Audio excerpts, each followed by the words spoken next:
what people interact with is not necessarily the office. What they interact with is the grace that is within the office. What they feel per day is the content.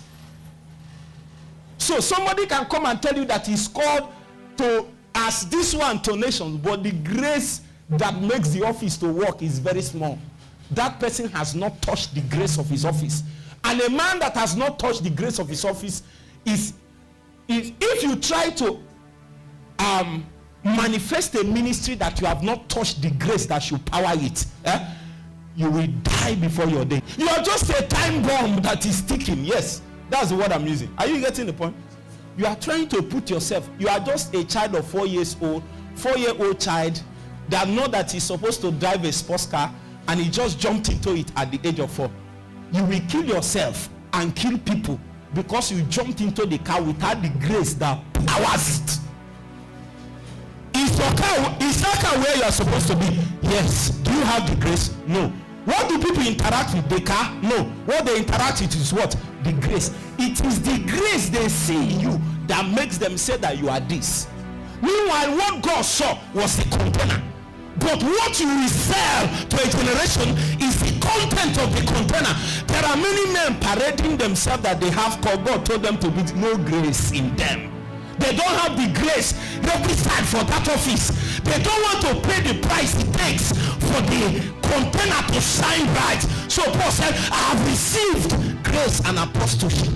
So that means I have labored so much that the grace that makes my container to be obvious to a generation has been made available. That's why some of us labor. That's why I tell you, don't tell somebody you are this or that. Labor for the grace. When the grace is available, men like Paul will bring the word. He said that the grace of God mightily works in me. Paul said that when the Jerusalem church saw the grace of God that was manifesting him, they sent him a right hand of fellowship.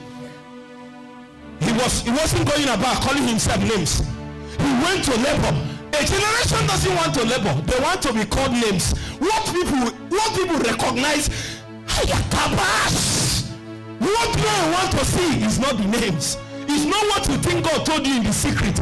I don't know when you had an encounter with God. I'm not interested in what God told you in the secret. I'm interested in the grace that powers it. It is the grace that a generation wants to touch. What they said, if you like, see Jesus 100 times. That's not my business.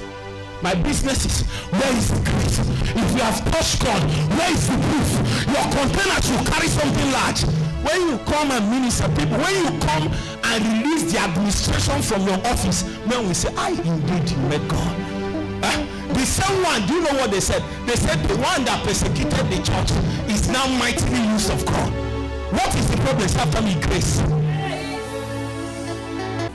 I'm trying to say, you can say you are an apostle and then a Pastor Deboye that has reached the apex of his container. You are an ant where he is. So it's not, are you now getting the point? It is no more a matter of container now, it's a matter of the grace content. So when a man stays in his ministry office, no matter how the people think it is big or small, you can magnify your office. How does a man magnify his office? By acquiring what?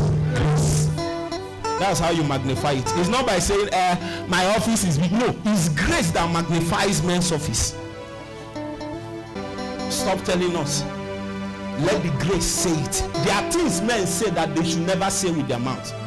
It is the grace of God that should make that level of utterance. You don't need to tell the person.